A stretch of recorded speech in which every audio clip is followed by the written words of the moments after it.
말씀은 신약성경 유다서 1장 8절에서 10절까지입니다. 우리 같이 한 목소리로 함께 읽겠습니다. 그러한데 꿈꾸는 이 사람들도 그와 같이 육체를 더럽히며 권위를 업신여기며 비방하는도다. 선사장 미가엘이 모세의 시체에 관하여 마귀와 다투어 변론할 때에 감히 비방하는 판결을 내리지 못하고 다만 말하되 주께서 너를 꾸짖으시기를 원하노라 하였거늘 이 사람들은 무엇이든지 그 알지 못하는 것을 비방하는도다. 또 그들은 이성 없는 짐승같이 본능으로 하는 그것으로 멸망하느니라. 아멘. 반드시 기억해야 할 세 번째, 비방하지 말라라는 제목으로 말씀의 은혜를 나누고자 합니다. 특별히 여러분들께 오늘 당부드리고 싶은 것은 항상 우리가 예배를 드리고 설교를 들으실 때는 여러분 개인으로서가 아니라 하나님 나라의 일꾼으로 하나님을 대신하여 이 세상을 구원하기 위해 살아가는 공적인 사람으로서 여러분들이 이 설교에 임해 주시기를 당부드립니다. 여러분들이 사람으로 더군다나 한 개인으로 설교를 들을 때 사실상 그것은 여러분들을 심리적으로 또 여러분들을 도덕적으로 그냥 힘들게만 하고 번거롭게만 하는 것처럼 들릴 수가 있습니다. 그러면 그 유익, 그 능력을 받지 못할 뿐더러 오히려 그것 때문에 부작용과 역기능이 있을 수 있습니다. 그래서 여러분의 인생의 문제가 어떠하든 과거가 어떠하든 예상되어지는 미래에 대한 문제가 어떠하든 또 여러분의 한 존재적인 그 모든 그 어떠함 상관없이 동등한 입장은 하나님 나라의 일꾼으로 부르심 받은 겁니다. 하나님은 이 자리에 계신 여러분 한 분 한 분을 동일하게 보십니다. 신앙의 연수도 우열도 또 지식도 경건의 어떠함도 아무 상관없습니다. 왜냐하면 우리의 능력은 성령이시기 때문에 우리가 어떤 사람이든지 전혀 성령의 그 일하심에 방해가 되지 않습니다. 우리에게 중요한 것은 순종이에요. 그리고 내어드림입니다. 나를 성령께서 세상을 구원하는 도구로 써주십시오라고 하는 이 마음가짐 하나면 됩니다. 거기에는 여러분들의 현재적인 삶에 대한 필요에 대한 약속과 또 그 수고에 대해서 넘치는 복이 약속되어 있다는 사실을 잊지 마시기 바랍니다. 그러면 그것은 여러분 개인에게 존재론적으로 본성이 변화되고 인격이 변화되고 여러분의 형편과 인생 자체가 변화되는 일이 부수적으로 따라옵니다. 그래서 전하는 저나 듣는 여러분이나 항상 똑같은 마음가짐으로 마치 시내산에서 모세로부터 하나님께 직접적인 계시를 받고 와서 그 말씀을 전하던 모세의 말로 듣지 않고 하나님의 말씀으로 들었던 것처럼 모든 강단에서 선포되어지는 성경 말씀을 하나님의 말씀으로 받을 수 있기를 바랍니다. 조심하실 것은 제가 하나님 같다, 모세다 이렇게 말하는 거 아닙니다. 그리고 모든 목사의 말은 절대적으로 옳다 그렇게 말하는 거 아닙니다. 성경입니다. 성경 본문을 가지고 정상적으로 해석을 해서 말하는 이것을 얘기하는 겁니다. 그래서 사람의 어떠함, 사람의 권위가 아니라 성령의 권위에 의지하여 말씀을 여러분들이 하나님 나라의 일꾼으로서 공인으로서 받아들일 때 여러분의 종말뿐만 아니라 현재의 삶 속에서도 반드시 하나님께서 창조하시는 그 일들을 보시게 될 거라는 겁니다. 특별히 오늘 이 말씀을 전하면서 이렇게 서두에 이 말씀을 밝히는 것은 지금 유다서는 정말 참을 수 없었던 예수님의 동생인 유다가 하는 이야기입니다. 지금 이 편지를 쓰고 있는 유다의 마음속, 그리고 유다의 눈앞에 생각 속에는 당시에 망가지고 잘못된 교회가 있습니다. 그러니까 너무나 기가 막힌 겁니다. 더더군다나 유다 자신은 예수님을 그냥 단지 자신의 큰 형으로만 그냥 존경을 하고 사랑했을 뿐이지, 유다 그 예수님이 그리스도라는 것, 하나님의 아들이라는 것 절대로 믿지 않았던 사람입니다. 그래서 예수님이 죽으시고 살아나신 이후에 찾아오셨던 예수님, 이것은 뭐 성경이 어디에 있느냐, 저의 생각입니다. 왜냐하면 살아생전까지 믿지 않았던 유다에게 일어난 엄청난 변화가 있는데, 이런 유다를 바꿔놓을 수 있는 분은 예수님밖에 없기 때문에 그래요. 그래서 부활하여 살아나신 이후 40년의 삶을 하시는 동안 제자들의 미진했던 부분들, 의심, 불신, 무지, 이런 것들을 벗겨주시면서 마무리 사역을 하셨던 것이 이제 40일인데, 그때 분명히 어머니와 그리고 동생들을, 그리고 아버지를 찾아가셨을 것은 너무나 이거는 명확한 겁니다. 그때 유다가 비로소 깨달은 거예요. 그래서 유다라는 사람은 누굽니까? 가장 예수님과 가까웠고 예수님을 인간적으로 잘 알았던 사람인데 확실히 믿지 않았던 사람이고, 그 사람이 이제 자기의 육친의 형을 형이라고 부르지 않고 이제는 하나님으로 그리고 그리스도로 이제는 믿고 인정하고 있는 사람의 편지가 마지막을 장식하고 있는 거예요. 그래서 이거는 이미 초대교회 당시에 1세기가 넘어가기도 전에 이미 그때 당시의 교회는 새로 세속화되었고 예수님을 통해서 우리에게 주셨던 그 구원의 계시가 왜곡됐다는 사실입니다. 그럼 여러분, 2000년이나 지났고 또 그 이스라엘에서 정말 수말리 떨어져 있는 이 한국 땅을 살아가는 우리들, 그러니까 그 시간과 지리적인 여러 가지 사건과 이 잘못된 교리의 이런 왜곡과 이런 것들을 통해서 우리가 예수님을 믿고 있는 우리들에게 이 말씀은 사실은 어떻게 보면 너무나 어려운 말씀이기도 하고, 반대로 이 말씀은 너무나 당연한 말씀이기도 합니다. 그래서 이것이 교회와 그리고 그 나라의 운명을 좌우하는 말씀이라는 것. 그래서 여러분들이 부담감을 갖고 이 말씀에 임해 주시기를 특별히 당부드리는 겁니다. 지난주 우리가 살펴봤던 바로 앞에 있는 내용은 뭡니까? 자기 지위와 처소를 떠났던 천사들, 그리고 소돔과 고모라 뿐만 아니라 그 주변에 있는 사람들, 그 도시들의 사람들, 그들이 다 어떻게 됐습니까? 전부 영원한 흑암 속에서, 천사들의 경우에는 영원한 흑암이라 했지만 이때 영원하다는 게 뭐랬어요? 시대의 흑암이고, 이 시대라고 하는 것은 천년의 기간을 말합니다. 그 천년의 흑암, 천년의 시대의 천년왕국 시대의 흑암, 이때 흑암은 뭐 한다 그랬어요? 광명천사, 다시 말해서 빛을 내는 천사들인데 그 빛을 다 빨아내는 것 같다 그랬어요. 사람으로 말하면 우리 몸에 있는 이런 피와 물과 생기의 모든 것을 다 빨아내는 거예요. 완전히 건조시키는 것과 같이. 그게 천사들이 받은 형벌입니다. 천사들은 자기 안에 생명의 근거가 되는 빛을 완전히 빨아내는 거예요. 사람으로 말하면 뭡니까? 완전히 부숴서 진흙되고 먼지되게 만드는 거예요. 이게 영원한 흑암이라고 번역되어 있는 이 지옥에서의 참상입니다. 그런데 소돔과 고모라는 뭐랬습니까? 영원한 불의 형벌, 영원한 불의 형벌이 뭐라고요? 지옥입니다. 지옥불의 형벌이에요. 이 지옥불은 꺼지지 않습니다. 온도는 상상을 초월합니다. 태양은 따뜻한 온돌입니다. 지옥불에 비하면. 그러니까요, 완전히 정말 이 물질을 지구까지 다 태운다고 하니까요. 물질을 완전히 그냥 해체하는 겁니다. 이것은 무엇을 위한 과정이다? 정화의 과정이다. 정화의 과정이다.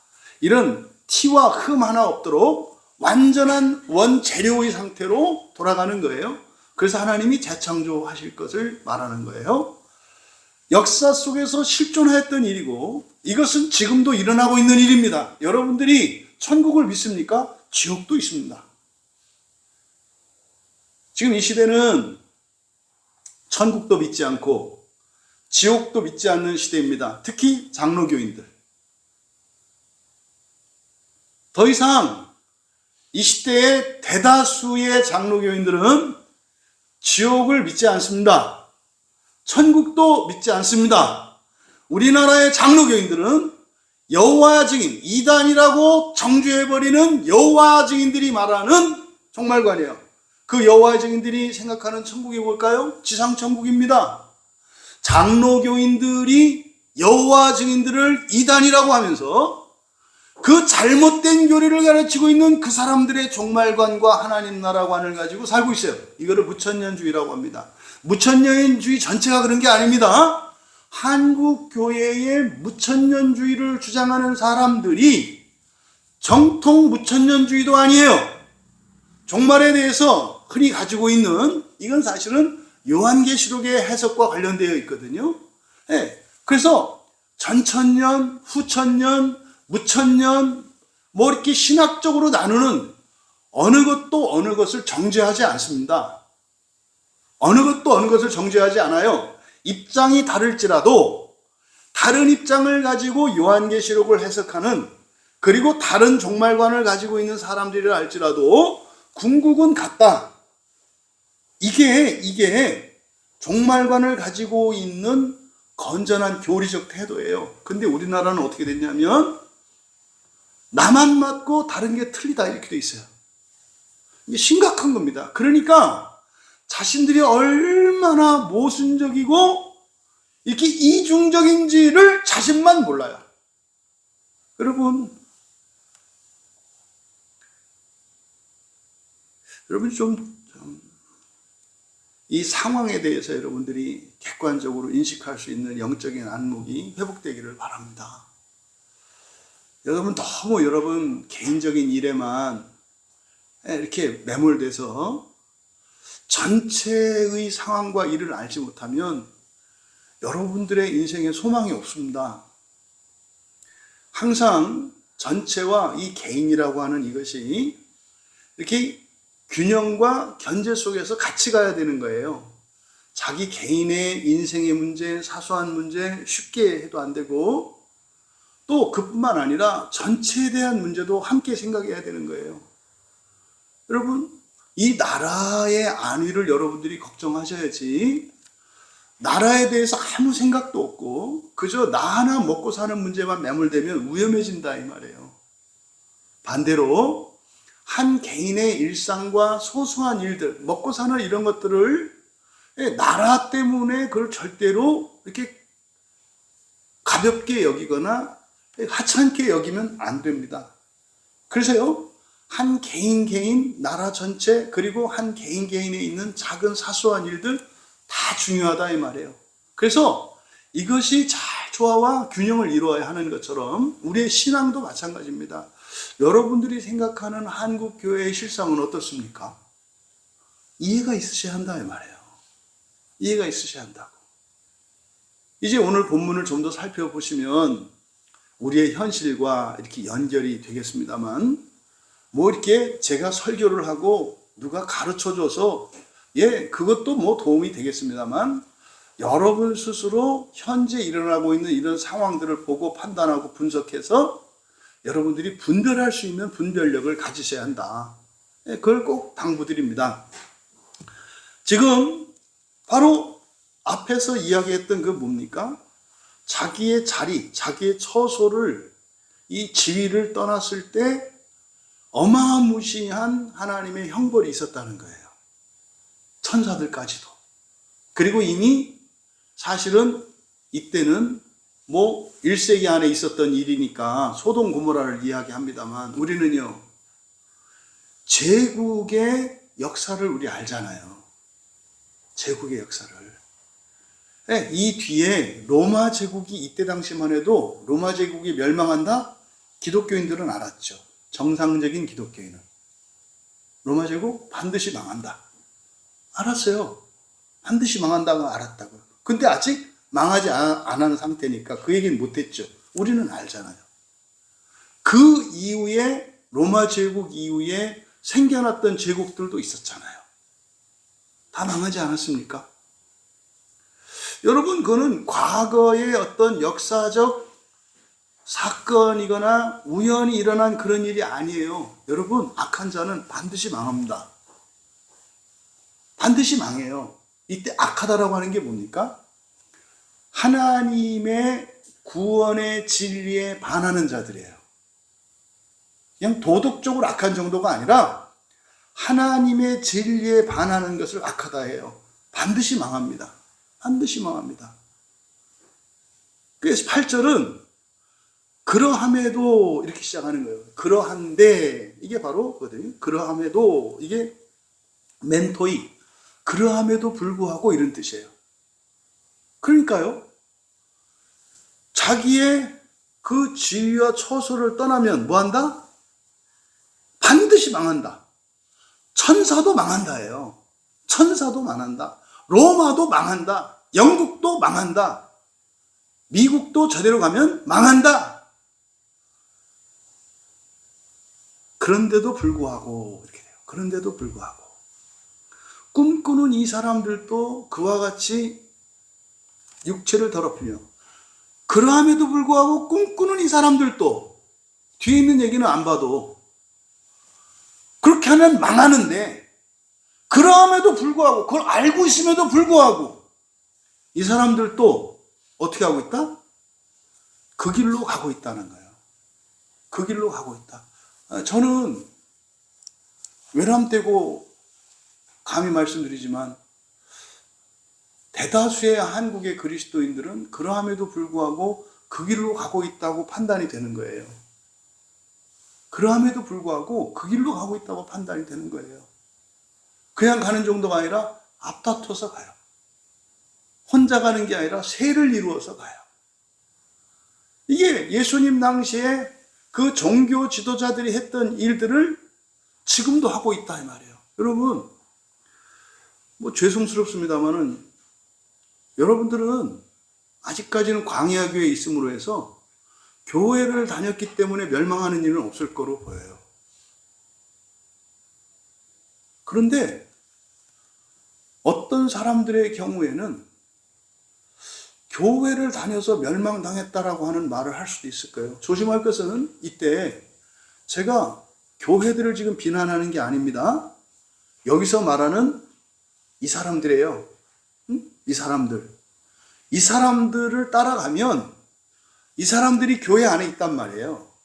교회는 사람을 구원하는 곳이지 사람을 멸망당하게 하지 않아요.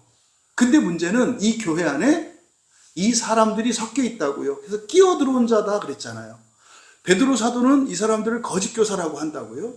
근데 유다는 끼어 들어왔다라고요. 왜 말을 바꿨을까요? 그냥 똑같이 거짓 교사라고 하지 왜 끼어 들어온 자라고 할까요? 이 사람들이 교회 행세를 하고 있어요. 교회 행세를 하고 있다고. 그래서 그러함에도 불구하고 이 사람들은, 그리고 이거는 이 사람들을 좀 정죄하고자 하는 목적이 아닙니다.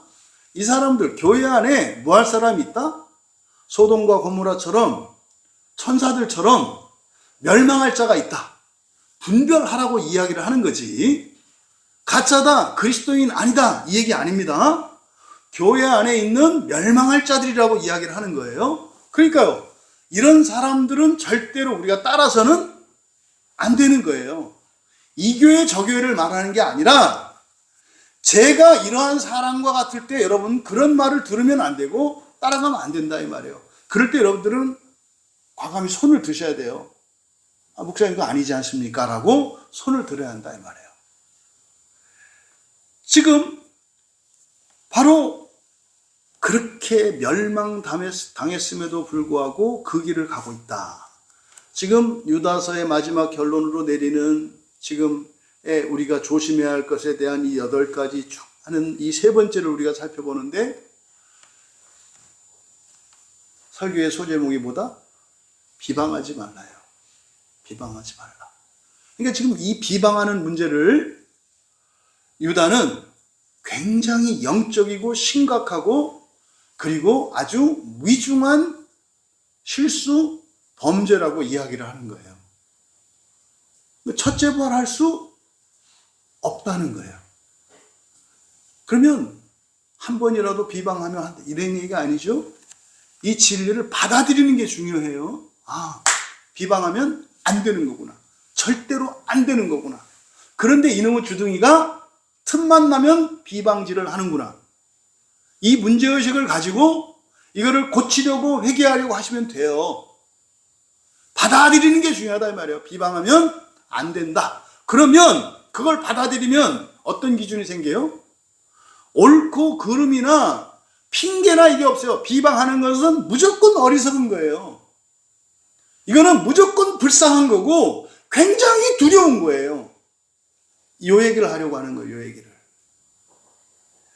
여러분, 이제 우리가 당시 교회의 영적 실상을 지금 고발하는 거거든요. 그래서 그 불행한 멸망의 길에서 벗어나게 하려고 우리들에게 강력하게 외치는 겁니다. 그래서 세 번째로 반드시 기억해야 되는 것, 뭐 하지 마라? 비방하지 마라. 비방하지 마라. 여러분들이 오늘 이후로 비방하지 않기를 바라고, 비방하고 난 뒤에 즉시 두려움에서 그리고 즉시 수치심에서 회개하고 돌이킬 수 있기를 바랍니다. 8절은 바로 이런 영적인 착각이 낳은 이제 세 가지 타락에 대해서 말을 하는데, 근본적인 원인, 바로 이 사람들의 특징, 이 끼어 들어온 자들, 베드로 사도는 거짓 교사라고 했던 이 사람들의 특징을 네 가지로 정리하는데, 그 중에 원인적인 것이 바로 꿈꾸는 자입니다. 꿈꾸는 것입니다. 꿈꾸는 것. 이게 원인이고, 이 꿈꾸는 것으로 인해서 이제 세 가지 잘못들이 부수적으로 파생이 됩니다. 우리말 성경을 기준으로 꿈꾸는 이 사람들도, 그럼에도 꿈꾸는 이 사람들도, 그러니까 이 꿈꾸는 게 뭐 하는 거예요? 멸망하는 거죠. 천사들처럼 소돔 고모라처럼 멸망하는 거예요. 근데 이 사람들은 그것을 멸망하는 것이 아니라고 생각하는 거죠. 이거를 꿈꾼다, 이렇게 얘기를 한 겁니다. 그러니까 유다는 꿈꾸는 자들이라고 규정을 해요. 그러니까 이거는 자면서 꾸는 뭐 이런 것이 아니죠. 이거는 영적인 착각입니다. 영적인 착각과 환상에 빠져서 진리에서 벗어나 있는 상태를 말해요. 진리에서 벗어나 있는 상태. 그러니까 이거는 영적인 착각이죠. 여러분, 지금 유다의 심중에는 뒤에 있는 내용을 이제 읽어보면, 뒤에 있는 내용이 뭐예요? 바로 이 꿈꾸는 것과 관련했을 때 성경에서 이제 우리에게 주는 인사이트가 뭐냐면, 여기서 꿈꾼다라고 하는 이 말은 사도행전 2장 17절에 요엘 선지자가 예언했던 그 예언을 이제 인용을 하는데, 요엘 선지자가 예언했던 그 종말의 때, 마지막 때, 그때 만민에게 성령을 부어주신다 그래요. 누구에게 부어주신다고요? 그러니까요, 이 세상 끝에는 하나님의 영을 받지 못하는 자가 있겠어요, 없겠어요? 없어요. 이거를 뭐라고 한다? 보편의 작정이라고 한다. 이게 이해가 안 되나요? 마지막에 최종적으로 성령께서 이렇게 모든 사람에게, 만민이라니까요, 만민에게. 그리고 그걸 구약 성경에 있는 요엘 선지자만 이야기한 게 아니라 사도행전 2장 17절에서 인용을 한다고요. 마지막에 최종적으로 모든 사람에게 거룩한 영을 부어주신다. 뭔 얘기인지 아시죠? 그러니까 이게 우리가 말하는 보편의 작정이라고요. 그러니까 우리가 말하는 게 아니라 성경의 가르침이 그렇단 말이에요. 그러니까 그때 당시에는 그냥 상식이에요, 상식. 그러니까 그때 요엘 선지자가 말씀했을 때 만민에게 영을 부어줄 때 일어나는 현상들에 대해서 말해요. 예? 아이들은 예언을 하고요. 젊은이들은 환상, 비전을 봐요. 그리고요, 노인들은 뭐예요? 꿈을 꿔요. 노인들이 꿈을 꾼다고. 그러니까 유다는 지금 그들의 특징을 꿈꾸는 자라고 했는데, 그러니까 뭐예요? 마치 마지막 때에 성령께서 역사하신 것 같이 착각하게 된다 이 말이에요. 그럼 여기서 꿈꾸는 건 멸망의 길로 가는 건데 그걸 몰라. 누가 꿈꾸게 하는 거예요? 적그리스도예요. 지금 유다는 이 본문을 적그리스도와 그리스도를 따르는 자로 지금 구분하는 거예요. 교회 안에 예수라고 말을 하는데 그 사람은 이름은 예수라고 하는데 그 말하는 내용을 보면 그건 누구라는 거예요? 적그리스도라는 거예요. 그래서 마치 마지막 때에 성령께서 역사하시는 그 일이 현재적으로 사기꾼이 나타나서 적그리스도가 나타나서 마치 성령의 역사인 것 같은 일들이 일어날 것이라고 지금 이야기를 하는 겁니다. 정말 이해가 안 되는 게 정말 우리나라 목사님들한테 물어봤으면 좋겠어요. 왜 하나님이 모든 사람을 구원하시겠다고 하는데 왜 그렇게 쌍심지를 키고 머리에 띠를 두르고 그렇게 반대 시위를 하죠? 하나님이 모두를 구원하겠대요. 성경에 곳곳에 나와 있다니까요. 이 자칭 개혁주의자라고 하는 사람들이 이거 반대하고 있어요. 안 된다. 다 구원하면 안 된다. 아니 그러면은 다 구원받을 것 같으면 내가 구원받는 뭐 재미도 없고 보람도 없지 않냐. 그 뭔 말이에요? 구원받지 못하는 사람이 있어야 내가 좀 구원받은 게 좋은 거지. 이런 생각이잖아요. 이게 어디에서 나와요? 하나님 나라가 천국이 뭔지 지옥이 뭔지를 모르기 때문에. 왜? 안 믿으니까. 그러니까 이 세상이 여기가 지금 하나님 나라라고 생각하니까 아니 그러면 예수를 믿으면 다른 사람들보다 나은 게 뭐예요? 특권을 누려야 된다고 생각하는 거죠. 여러분 이 세상에서 특권적 지위를 차지하려고 하는 것은 하나님 나라에서는 가장 낮은 자리잖아요. 하나님 나라에서 가장 낮은 자리가 어디예요? 지옥이에요. 이게 이해가 안 되나요, 목사님들? 그러면 1차적으로 저는 그래요. 하나님이 이 세상의 모든 사람을 다 구원하신답니다. 아니, 적극 찬성입니다. 그런데 그것이 성경적 근거만 있다면 찬성입니다. 이렇게 나와야 되는 거예요. 근데 문제는 거기까지 안 가요. 모두 구원받는다는 이 말이 싫어. 이 마귀놈의 새끼가 하는 짓이에요. 마귀가. 그럴 수는 없다. 어느 정도 자격은 갖춰야 된다.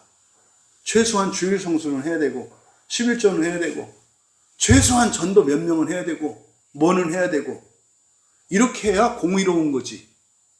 어떻게 뭐 어쩌다 한번 교회 나오고 이랬는데 그 사람이 구원받고 지옥도 안 가고 천국에. 말도 안 되는 가짜는 소리 하지 마라. 내가 장로가 되려고 권사가 되려고 얼마나 애쓰고 수고했는데 그까짓 것들이 나하고 똑같이 간다? 말도 안 된다. 이게 예수님께서 두 아들에 대한 비유에서 하신 말씀이잖아요. 그때 띠두르고 데모하고 반대한 게 누구예요? 큰아들이잖아요. 여러분 그냥 성경에서 예수님이 다 가르쳐 주셨음에도 그러함에도 불구하고 똑같이 그 일들이 일어난다 이 말이에요. 요엘 선지자의 이 예언이 하나님이 주신 계시라고 믿는다면 최종적으로 모든 사람에게 영이 부어질 것이라고 하는 이 말씀을 아멘 할렐루야 이래야 되는 거 아니에요? 그리고 야 정말 하나님은 나하고 이 사랑의 규모가 다르구나. 나는 사실 다 이렇게 사랑할 수 하고 싶지만 그건 불가능한 걸 내가 알겠는데 하나님은 정말 그래서 원수도 사랑하고 저주한 자에게 축복하라고 하신 말씀이 진심이었구나 이렇게 깨달아야 되는 거 아닙니까? 지금 한국교회 상황은 한국교회 상황이 아니라 한국교회 안에 주류를 차지하고 있는 사람들은 하나님의 구원에 대해서 적극적으로 반대하는 사람들입니다. 잊지 마세요.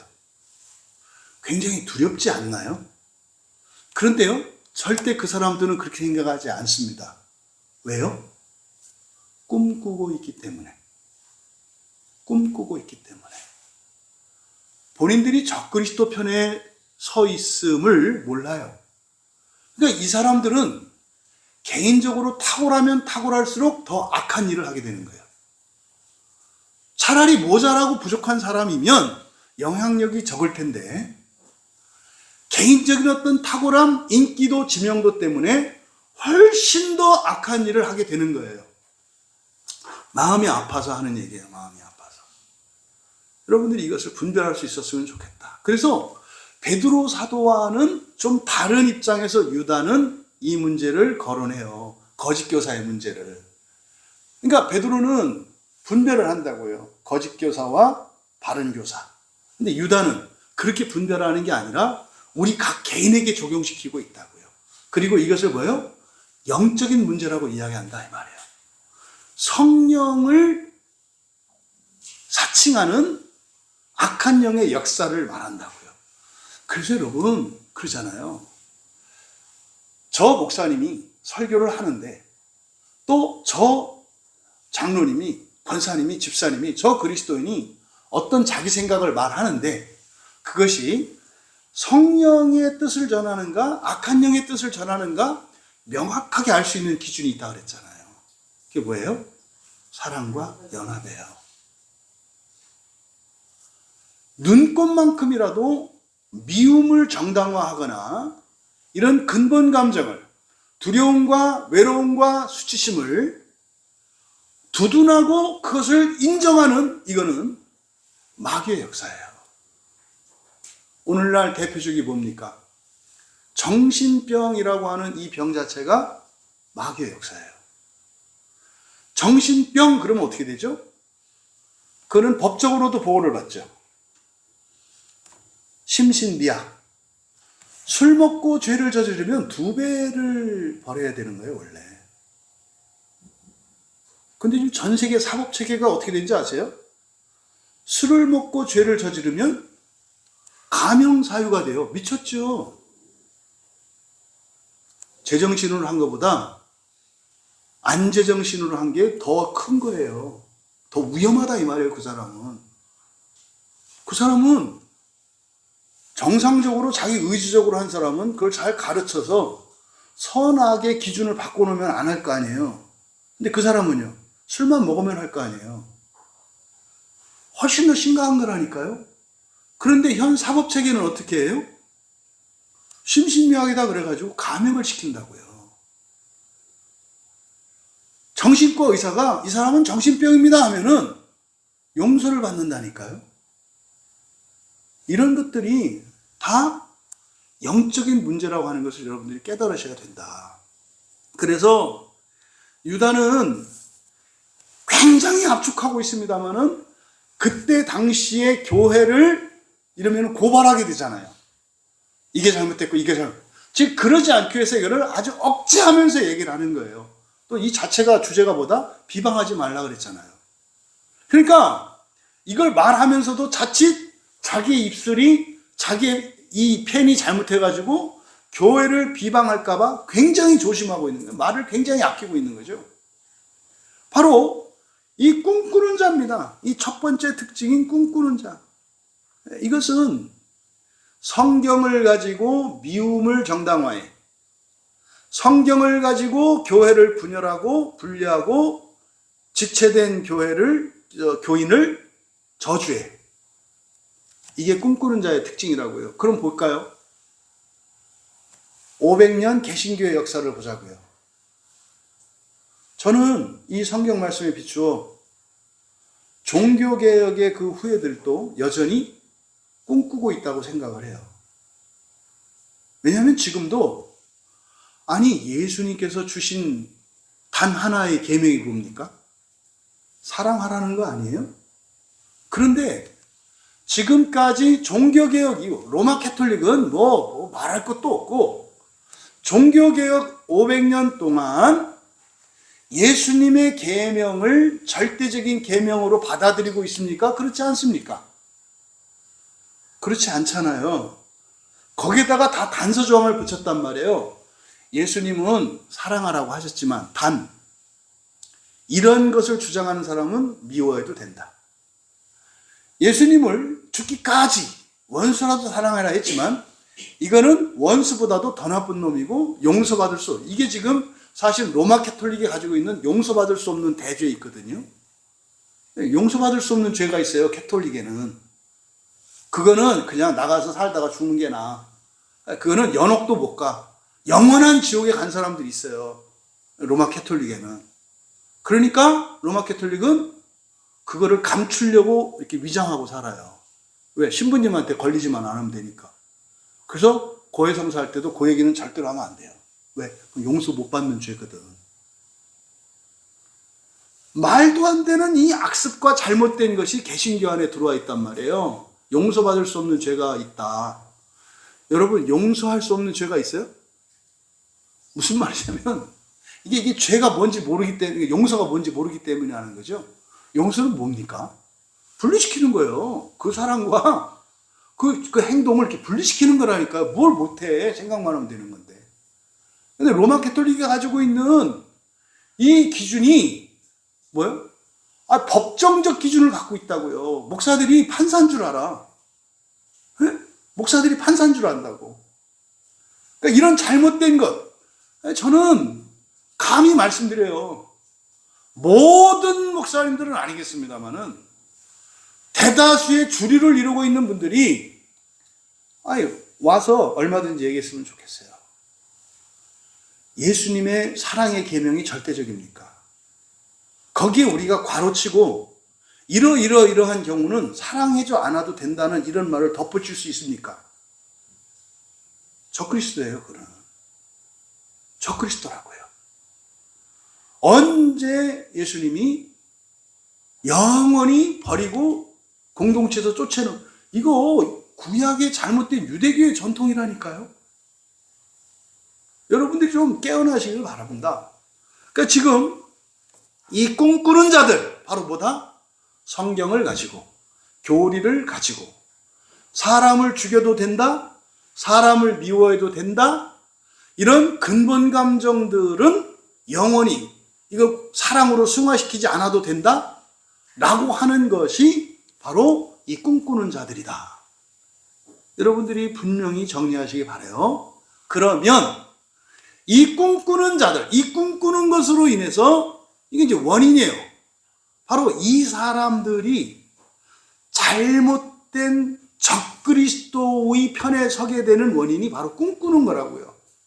그러니까 이게 이제 자기 생각을 절대시하는 거예요. 뭐 이런 거를 직통계시라고 그러죠. 직통계시가 완벽하게 다 틀렸다 이렇게 말할 수가 없어요. 문제는 뭐예요? 꿈꾸는 게 문제라고요. 꿈꾸는 게. 여러분이 성경을 읽고 여러분이 깨닫습니까? 다른 사람이 깨달은 걸 집어넣습니까? 여러분이 깨닫지 않아요? 직통계시예요. 흔히 말해서 직통계시가 뭐냐면 성경 말고 성경과 상관없이 계시, 이게 지금 문제라고 하는 거지. 직통계시는 받으셔야 돼요. 근데 계시의 수단은, 방편은 뭐예요? 성경이라고요. 여러분이 성경에서 직통계시를 받아야지. 이게 종교개혁의 핵심이에요.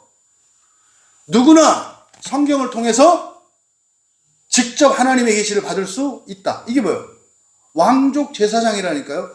그래서 칼빈이나 루터나 쯔빙글리나 신학적 노선을 달리하고 이렇게 교리는 달라 있어도 이 세 사람의 공통점이 뭐예요?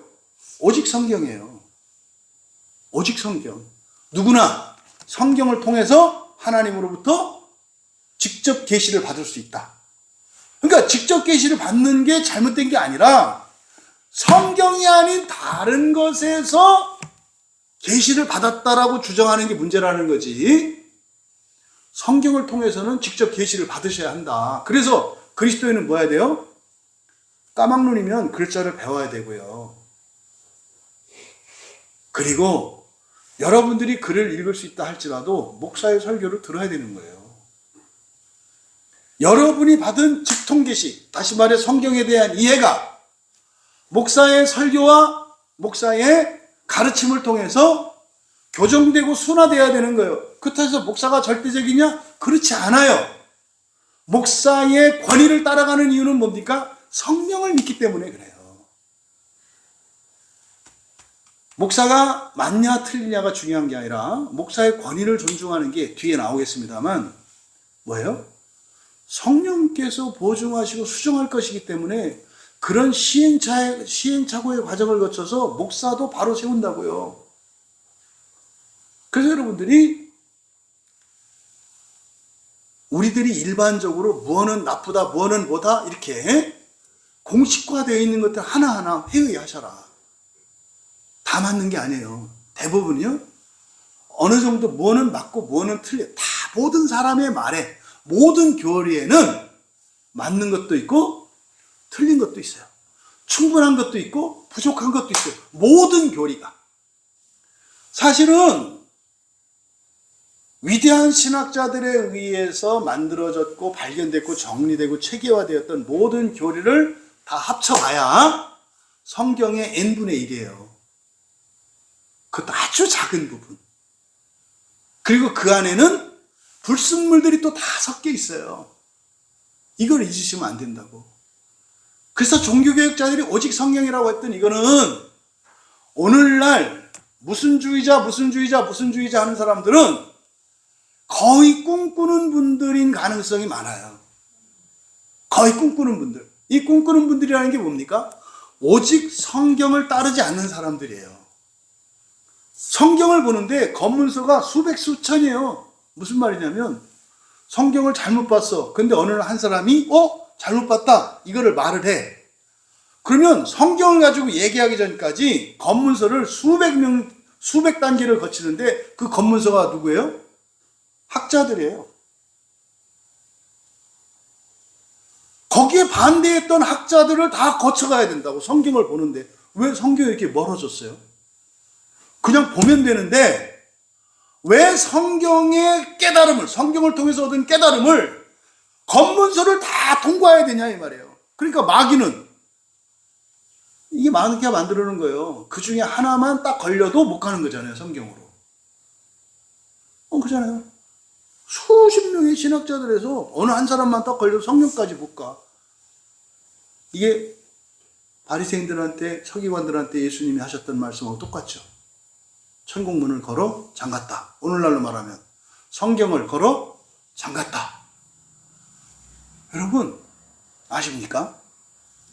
어느 교회가 성경적인 교회인지 아닌지 오늘날은 판단하는 내용 말고 그냥 형식 가지고도 판단할 수 있는 교회가 있어요. 성경적인 교회는요, 설교를 공개합니다. 설교를 공개해요. 교리적인 교회는 설교를 공개하지 않습니다. 왜요? 교리적인 교회는 다른 사람의 교회를 판단하거든요. 교리적으로. 그러니까 나도 설교를 올려놓으면 어떻게 돼요? 판단받을 거라고 생각. 왜? 돼지는 돼지처럼 생각하고 개는 개처럼 생각하거든요. 마귀는 마귀처럼 생각하는 거예요. 그래서 하나님이 모두를 용서하시고 구원한다는 말이 마귀는 이해할 수 없는 거예요. 모든 설교를 공개하지 않는 분들은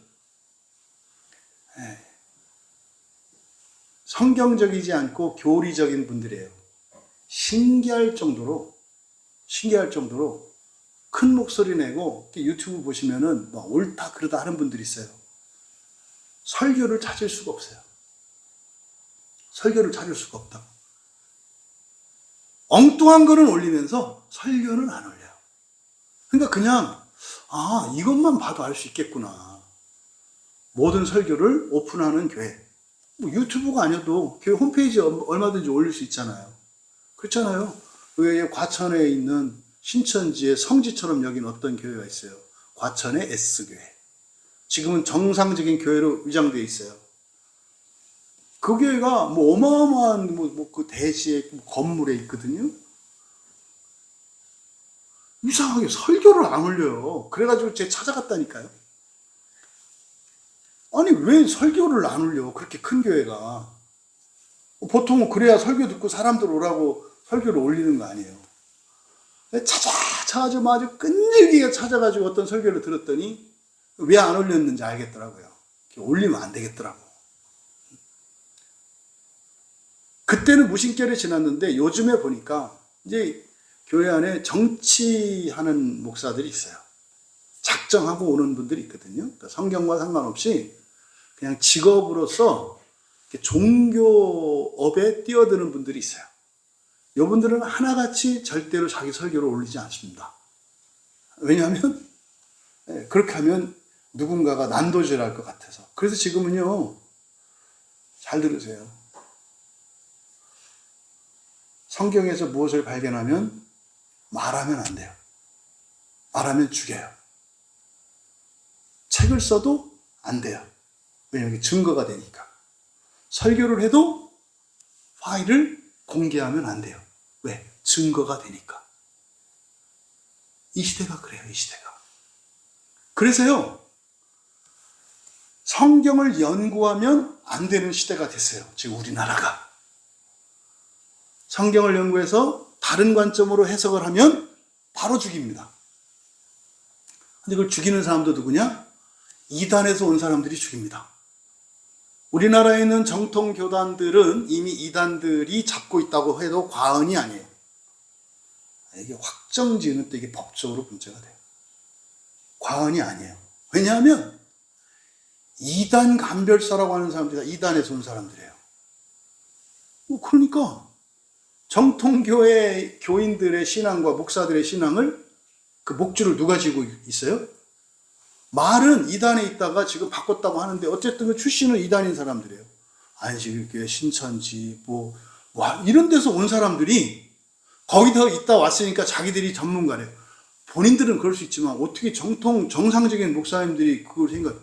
아니, 신학교 교수님들이 있는데 왜 교수님들을 하지 않고 이단에서 온 제대로 학력도 알 수 없는 사람들을 갖다가 이단 감별사를 만드나요? 이상하지 않나요? 이게 지금 우리나라 교회의 현실이라는 걸 잊으시면 안 돼요. 지금은 성경을 연구하면 안 되는, 그래서요, 성경 연구 안 하는 게 잘하는 세상이 됐어요. 너무 성경 그렇게 하지 마. 굉장히 영적으로 어두운 시대라는 것을 여러분들한테 각성시켜드리기 위해서 현실을 말씀드리는 거예요. 이 꿈꾸는 자들, 이 사람들의 첫 번째 결과물, 뭐다? 육체를 더럽히며. 그와 같이 육체를 더럽힌대요. 그와 같이라고 하는 것은 소돔과 고모라에 일어났던 일, 그리고 천사들에게 일어났던 일. 천사들에게 일어났던 일은 뭡니까? 천사와 사람의 경계를 넘어선 거라고 그랬어요.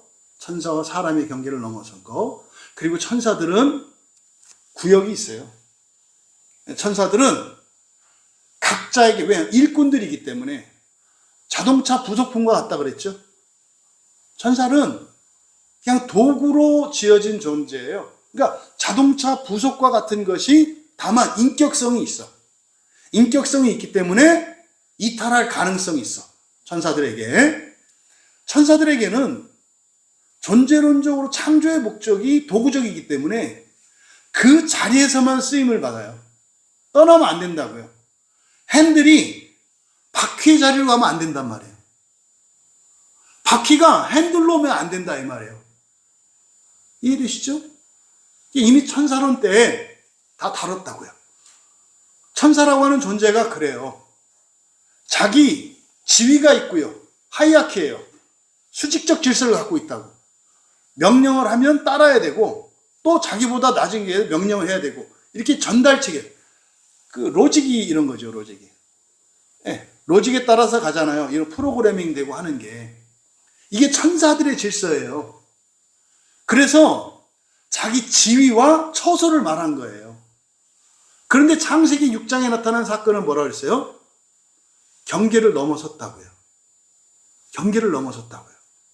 천사는 공중이거든요. 천사들에게 주신 자리는 공중이에요. 특별히 사자들이 있죠. 여호와의 사자들은 경계를 넘어설 수 있는 자들이에요. 그러니까 천사들 중에서 경계를 넘어설 수 있는 자들이 천사예요. 그 사자들이에요, 사자들. 그래서 거기를 우리가 천사라고 하잖아요. 앙겔로스, 말라크 이렇게 말한다고요. 그러니까 다른 천사들은 절대로 이 땅으로 내려오면 안 돼요. 그러니까 이게 지금 기본적인 천사에 대한 이해가 있으셔야 된다고. 근데 창세기 6장은 뭐예요? 지위를 어겼고요. 왜? 절대 주권자는 하나님 한 분이거든요. 하나님은 하라면 해야 돼요. 지위가 있으니까. 근데 반대합니다. 반대 없는 거예요. 여러분, 교회는 민주주의 아닙니다. 이게 착각하지 마세요. 지금 우리나라 교회의 가장 심각한 문제 중에 하나가 뭐냐면 교회가 민주주의인 줄 알아요. 교회에 민주주의라는 건 없어요. 아니, 얼마 전에 어떤 분을 만나는데 민주주의라고 얘기를 하더라고요. 교회는 민주주의가 아니에요. 민주주의라는 건 뭡니까? 주권자라는 뜻이죠, 국민들이. 우리 신자들이 주권자예요? 신자들이 의로운 자들이에요? 죄인 아닌가요? 환자라니까요. 민주주의는 뭐냐면 병원에서 똑같이 치료하고 똑같이 치료받아야 된다고 말하는 거예요. 의사하고 환자하고 할 것 없이 어느 날 환자가 이제는 내가 치료할 테니까 의사 선생님 이쪽으로 와. 이게 민주주의라니까요. 성경은 그렇게 말하지 않아요. 해 아래 의인은 없다. 그런데 어떻게 해요? 직분자를 세우죠. 똑같은 죄인인데 그 일을 할 수 있는 직분자를 세운다고요. 직분자도 죄인이에요. 이건 뭐예요? 하나님이 그 직분자를 통해서 일하시겠다는 거거든요. 민주주의는 모두가 똑같다. 아니라니까요. 착각하지 마세요. 장로교회는요. 장로들하고 목사하고 똑같은 줄 아세요? 아니에요. 아니에요. 그러니까 장로교인인데도 불구하고 민주주의라고 하는데 제가 그래서 그냥 말을 멈췄어요. 아무것도 모르는 거야. 그렇게 생각하는 사람들을 회중교회라고 그래요. 회중교회. 조나단 에드워즈 같은. 거기는 영국 같은 경우에는 그 나라하고 정부하고 교회가 이렇게 연합되어 있잖아요. 거기서는요, 교회 안 가면 감옥 가요. 왜냐면 그냥 국교니까. 정교 분리 원칙이라는 게 그런 거예요. 그래서 정부에서 교회 안 가면 감옥 보내. 교회 가는 사람만 혜택을 줘. 그러면 안 된다는 거예요, 정부는. 교회를 가든 안 가든, 신앙이 좋든 안 좋든, 똑같이 돼야 된다는, 이게 정교분리예요. 너무 몰라. 그래서 하도 정부에서 각 개인의 신앙을 통제하니까 정교분리 이렇게 얘기한 거예요. 그래서 정교분리는 무슨 말이에요? 국가가 개인의 신앙, 그리고 종교단체에 대해서 개입하지 않는 거. 이게 정교분리예요. 그러니까 기본 상식도 없어요, 사람들이. 그게 회중교회예요. 회중교회의 주장 뭐예요? 정부의 간섭을 받지 않는다 이거예요. 뭐에 대해서? 우리 신앙에 대해서. 근데 이게 너무 강조되다 보니까 교회가 난장판이야. 이 교회는 이게대로 그러니까 교회가 다 달라. 백인 백색이야. 그러니까 이게 문제가 되는 거예요. 그래서요, 장로교회는 뭡니까? 이렇게 수직적으로 이렇게 명령, 로마 교황이나 감리교처럼 무조건 하면 이렇게 안 되지만 조직은 있어야 된다. 그건 이게 장로제도예요, 장로제도. 장로제도에는 개인의 얼마든지 의견이나 개별성이나 다양성을 존중합니다. 하지만 결정이 되고 나면 다 따라야 돼요. 이게 장로교인이에요.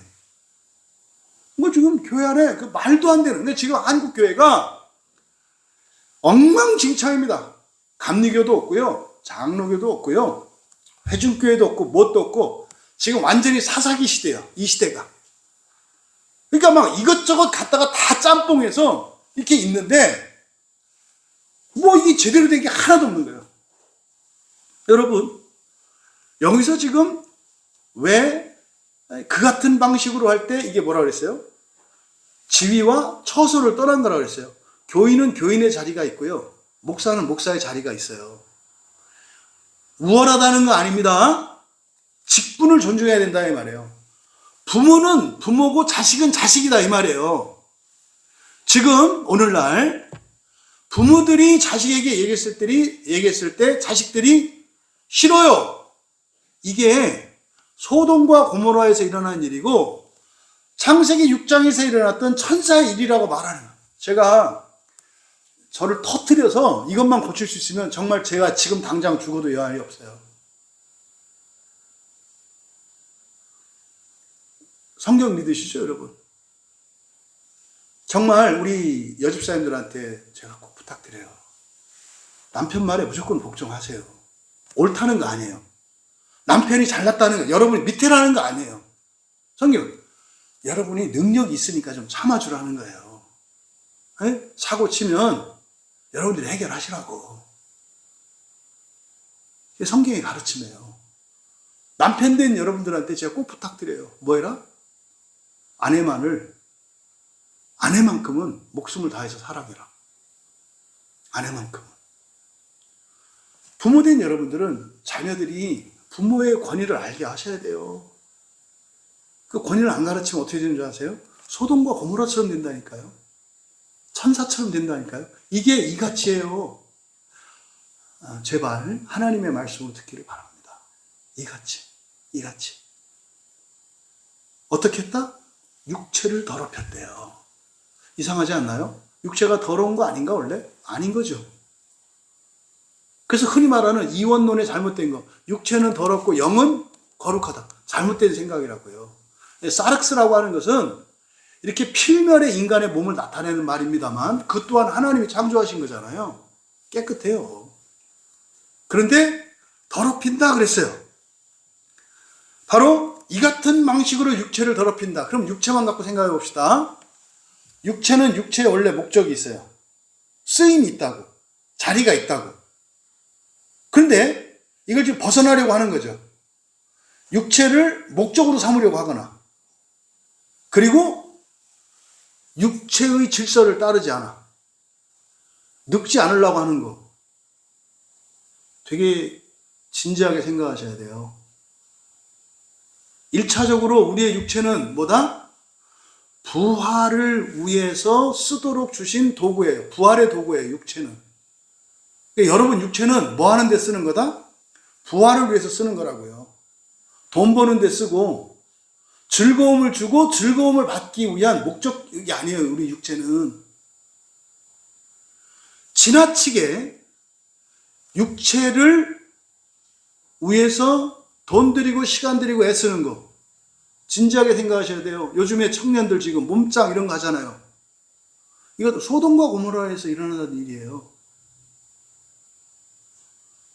그 근육 그거 만들어서 뭐 하게? 그거 뭐 하려고? 여성들 미용을 위해서 성형하고 막 하는 거 가볍게 생각하지 말라는 거예요. 이게 지금 이 본문의 말씀이라니까요. 이와 같이 육체를 더럽히는 자들이라고 하는 이게 그거예요. 또 지나치게 오래 살라 그래. 이 몸은 어차피 뭐 하는 거예요? 죽을 몸이에요. 그런데 어떻게 해? 안 죽으려고 해. 뭐 이런 설교들은 뭐 저런 게 목사야 뭐 난리를 치겠죠. 근데 저는 뭐 양심적으로 해야 되니까. 지금 유다가 유언적인 말씀을 하는 이게 이때 당시 교인들도 절대 못 받아들이는 말씀이에요. 대세를 거스르는 말씀이라고. 오늘날 보란 말이에요. 세상 사람들은 그만두고 기독교인들에게만도 보자 이 말이에요. 육체를 만족시키려고 그래. 육체는 도구라니까. 에? 여러분들이 자동차를 샀는데 자동차 모시고 사는 사람이 어디 있어요? 있어, 가끔 보면. 에? 식구들 잘 탈 때 막 신발 털고 따라오고, 그 차가 주인인지 가족이 주인인지. 그런 사람들의 정신을 뭐라 그래요, 지금 여기서? 이와 같이 육체를 더럽히는 자들이라고 한다고요.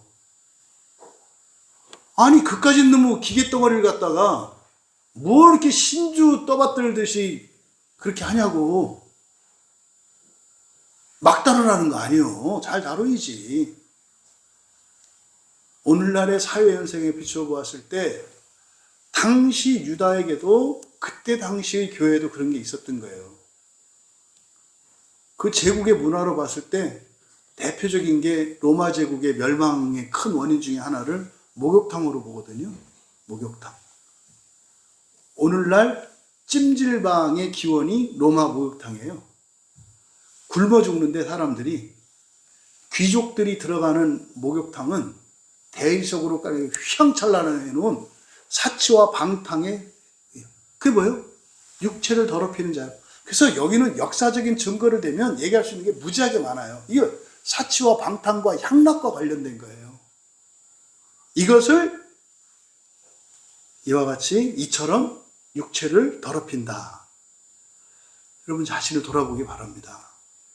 원인이 뭐다? 꿈꾸는 것 때문에. 이래도 되지 않나? 이래도 되지 않나? 이래도 돼. 이렇게 하면 지옥 갈 거야. 근데 본인들은 어떻게 해요? 그것과 상관없는 거 아닌가? 아니요. 아니요. 두 번째 뭡니까? 두 번째, 주권을 업신여기는, 여기 권위라고 되어 있거든요. 주권입니다. 주권. 네, 권위. 이게 주님이 큐리오스잖아요. 큐리오스가 주님이잖아요. 거기다 테스 그랬어요. 이게 주권이에요. 주권, 큐리오테스. 주권을 업신여기며, 업신여긴다라고 하는 이게 무시하고 거부하는 거예요. 이거 큰일 났죠. 한국 그리스도인들 대부분 이걸 봐가지고서는 다 지옥 가지 않을 수 없어요. 주권은 앞서 말씀드렸던 것처럼 모든 사람은 다 똑같아요. 하나님 앞에서 다 죄인이에요.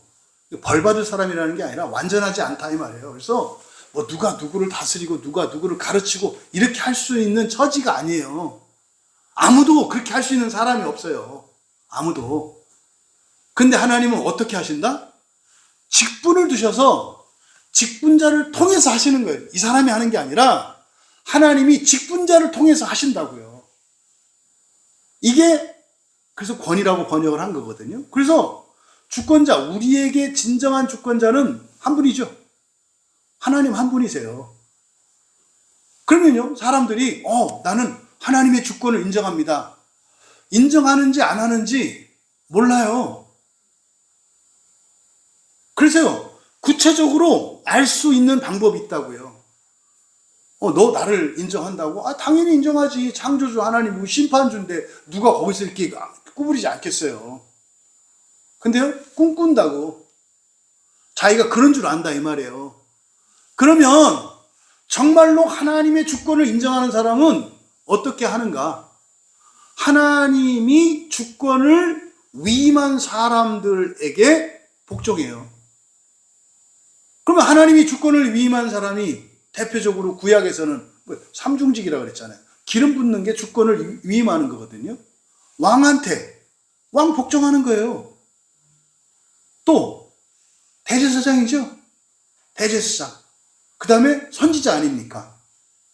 그러면요, 오늘날 이게 이제 국가 시스템에서, 교회 시스템에서는 왕과 대제사장과 선지자입니다만, 가족제도 안에서도 주권자가 있거든요.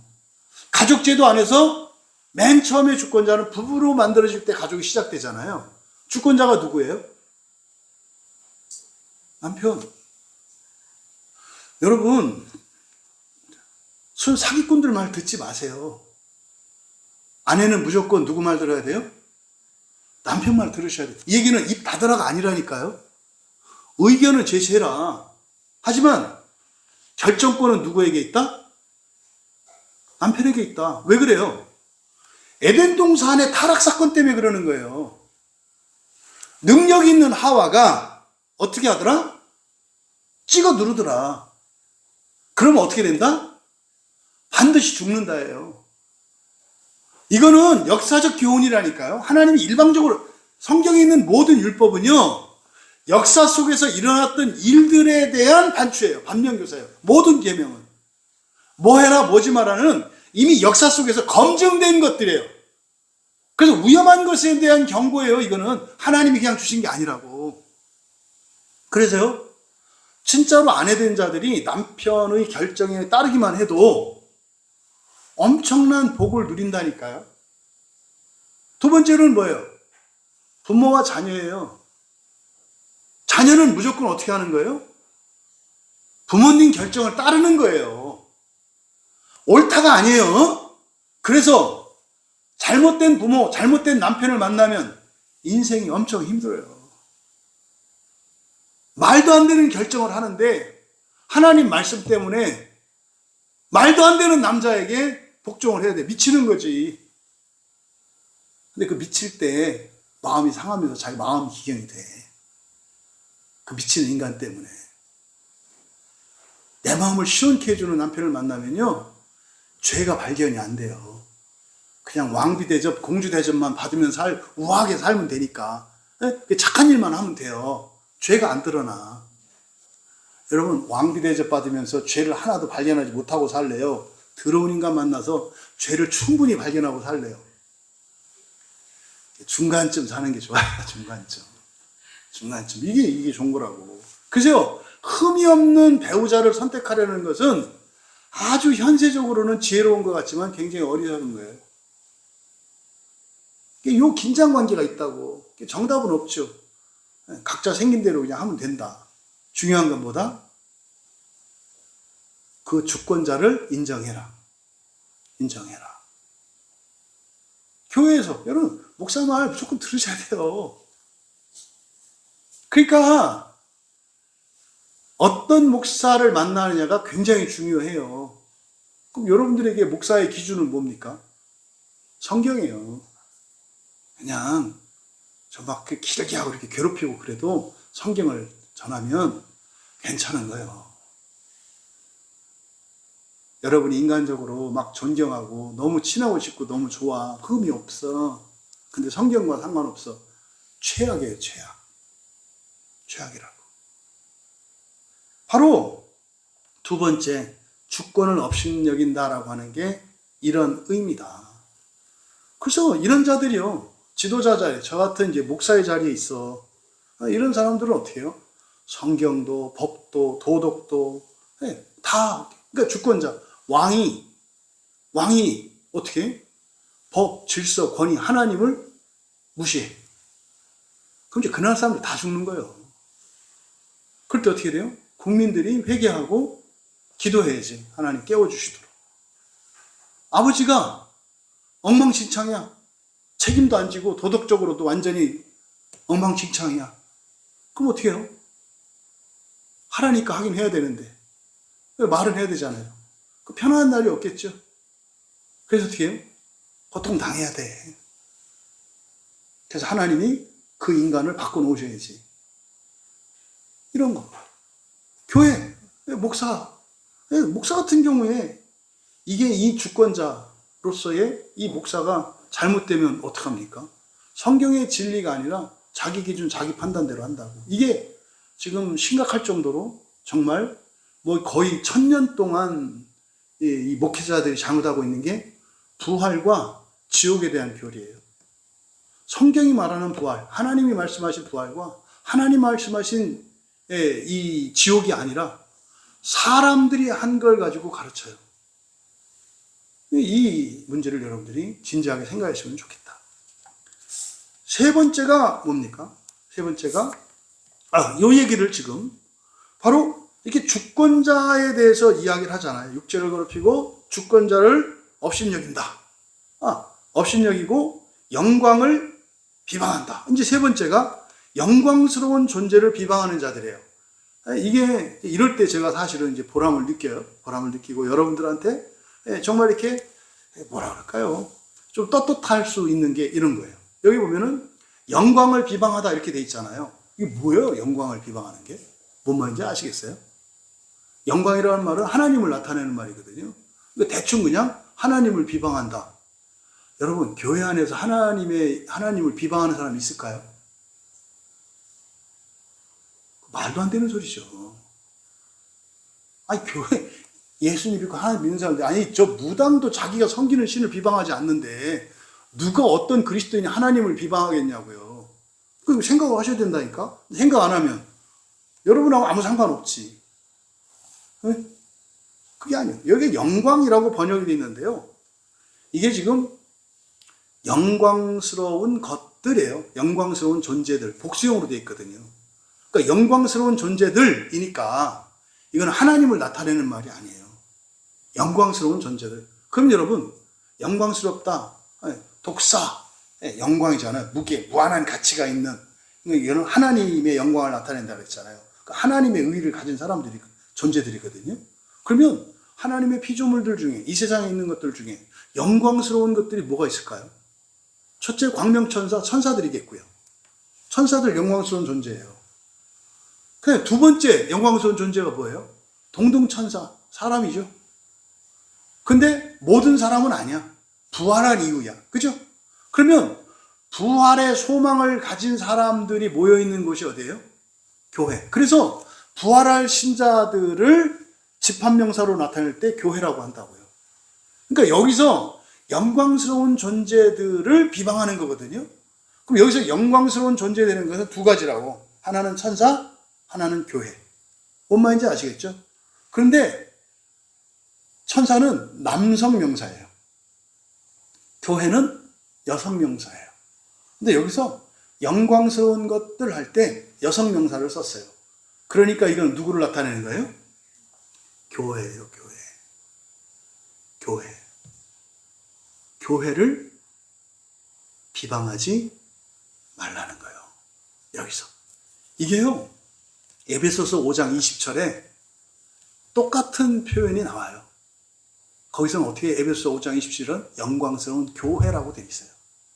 그러니까 유다가 말하는 영광스러운 여성명사의 복수형, 이게 뭡니까? 교회들을 나타내는 거예요. 교회들을 비방해. 뭐 하는 사람들이? 꿈꾸는 사람들이.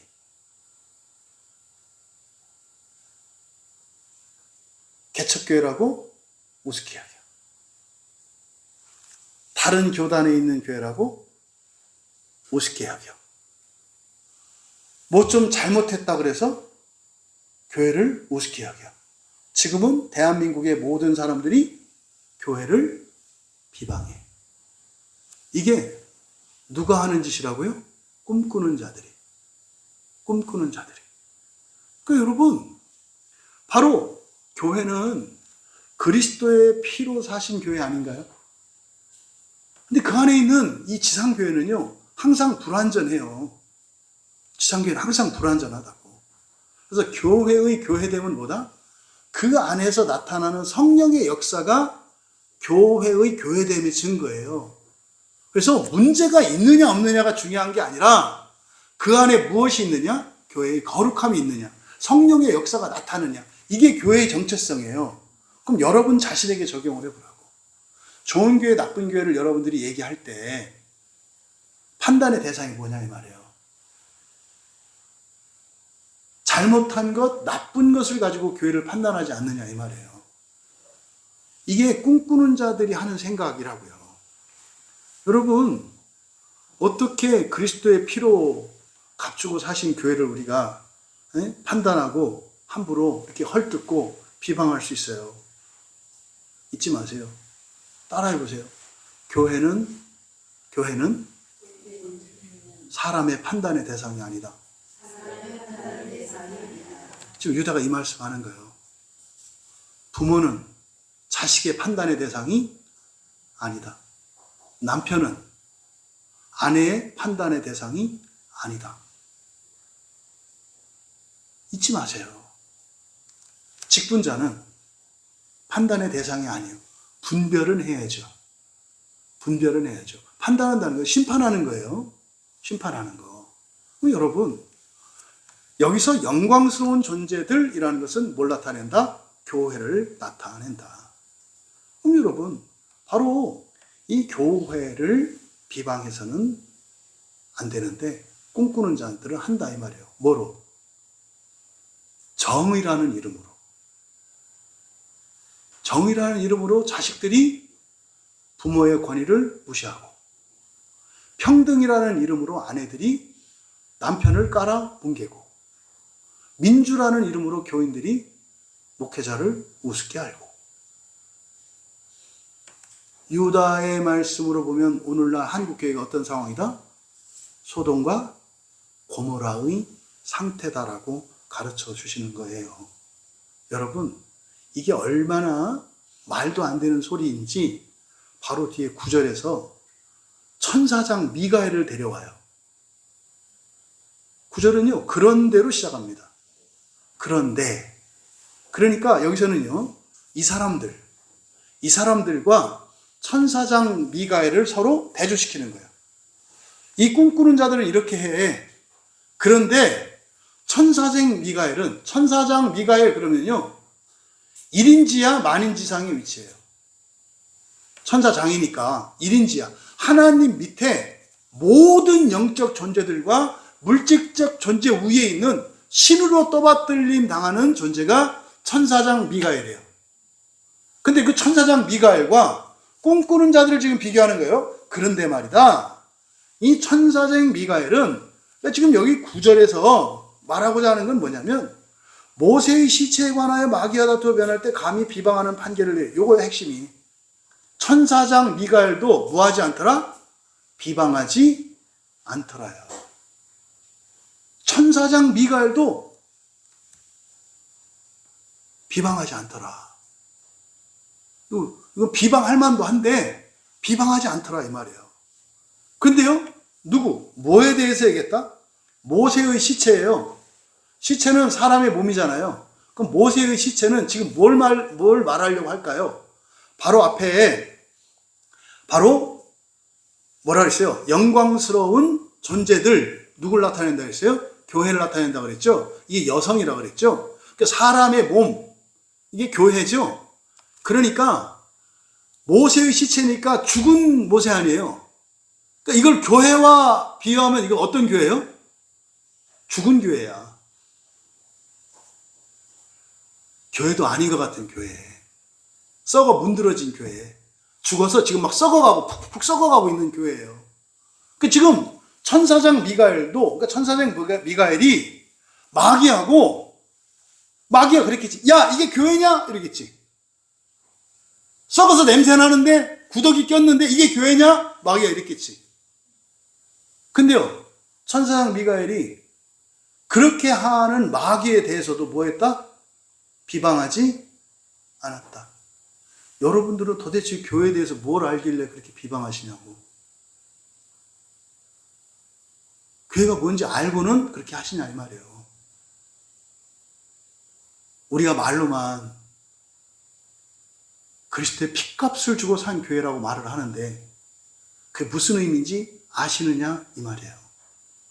여러분, 바로 이렇게 썩어 문드러진 것 같은 모세의 시체와 같은 그런 교회를 뭐라고 하는 마귀조차도 사실은요, 천사들도 천상교회 안에 속한 존재예요. 여기서 죽은 모세의 시체는 지상교회고요, 마귀는 천상교회에 썩은 거거든요. 그러니까 마귀에게조차 천사장도 뭐 하더라? 비방하지 않았다라고 얘기를 하는 거예요. 그래서 뭐라고 그랬어요? 앞에 감이라는 말을 붙였죠. 감히 비방하는 판결을 하지 않았다. 그러니까요, 교회를 비방하는 일은 뭐예요? 감히. 이건 언감생심, 꿈도 꿀 수 없는 거라고요. 지금 보세요. 인터넷이나 이거 보세요. 온통 교회를 비방하는 사람들이 얼마나 많은지 몰라요. 이쪽 교단에 속한 사람들은 저쪽 교단을 비방하고, 저쪽 교단에 속한 사람은 이쪽 교단.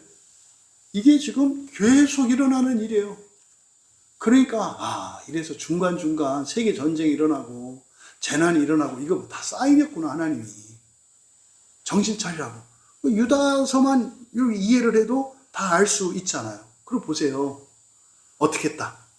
감히 비방하는 판결 내리지 못하고 다만 말하되 뭐라 그랬어요? 주께서 너를 꾸짖으시기를 원하노라. 우리 같으면 어떡하죠? 주께서 너를 영원한 지옥에 멸망시키기를 원하는. 지금 교회가 이 말하고 있잖아요. 이 교리를 따르지 않으면 영원한 지옥에 간대. 특히 한국 개혁주의자들 좀 들었으면 좋겠어. 천사장 미가엘도 마귀를 향하여 감히 저주하지 못하는데,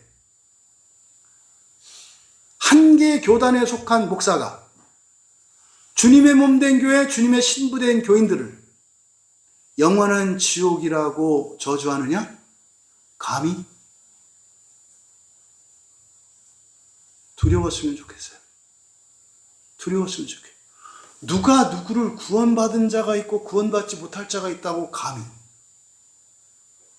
신랑된 주님이 신부가 아무리 부패하고 더럽고 타락할지라도 구원하지 못할 거라고 생각하느냐? 그게 공의라고 생각하느냐?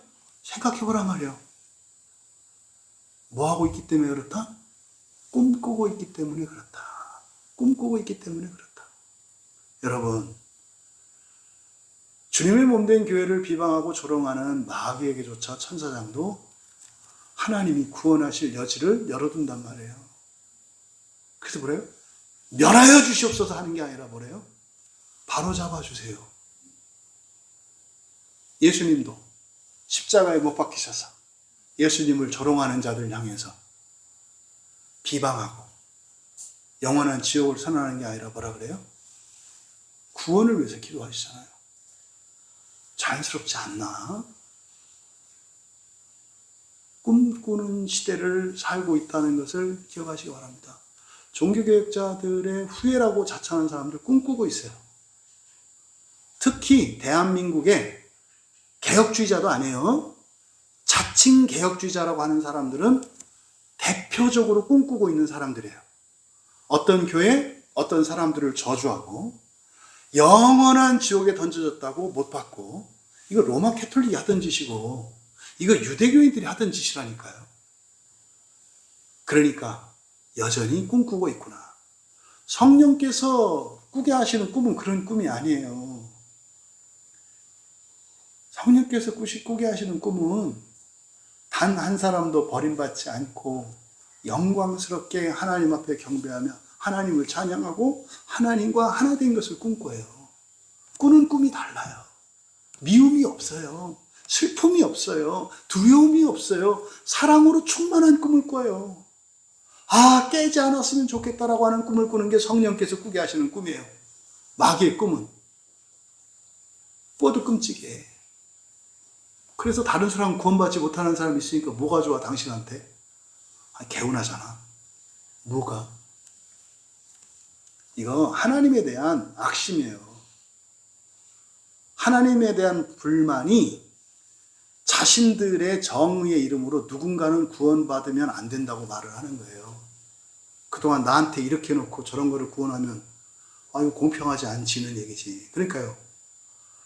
교회 다니시라고 참 수고를 많이 하신 거야. 신앙 지키느라고. 무슨 말이에요? 그 말 속에는 하나님에 대한 미움과 하나님에 대한 두려움, 하나님 때문에 외롭고 하나님 때문에 쪽팔리는 거지.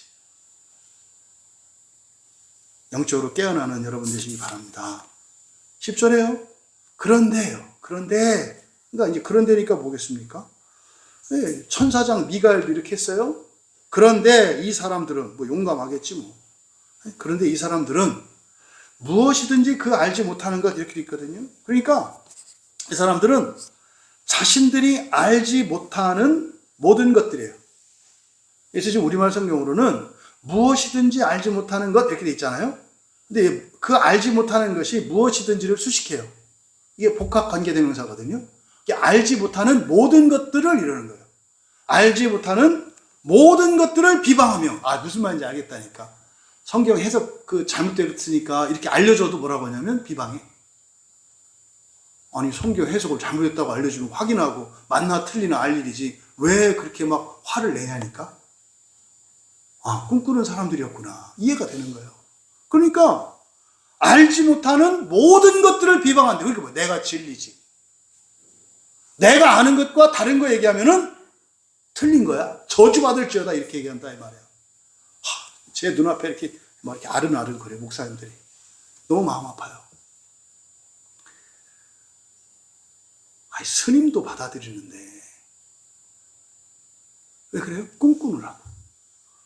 자기가 지금 사는 것도 아니야. 지금 꿈속에서 살고 있어. 꿈속에서. 알지 못하는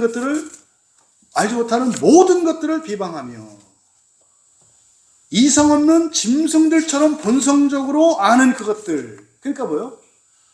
모르는 거는 무조건 틀렸다 그러고 아는 것 그조차도 제대로 아는 게 아니다 이 말이에요. 근데 아는 것도 어떻게 안다? 이성 없는 짐승같이 본능으로 이렇게 번역되어 있는데 동물적 본성으로 아는 것들이에요. 동물적 본성. 그러니까 이게 뭡니까? 이거는 여러분 창세기 1장에 여러분들 계속 들었으니까 아시잖아요. 창세기 1장의 사람은 동물적인 인간입니다. 암컷 수컷입니다. 이걸 말하는 거예요. 2장의 사람은 거듭난 사람을 의미하고 이씨와 이샤, 남편과 아내, 여자와 남자라고 합니다. 이걸 말하는 거예요.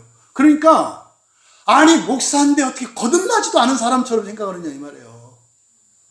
에?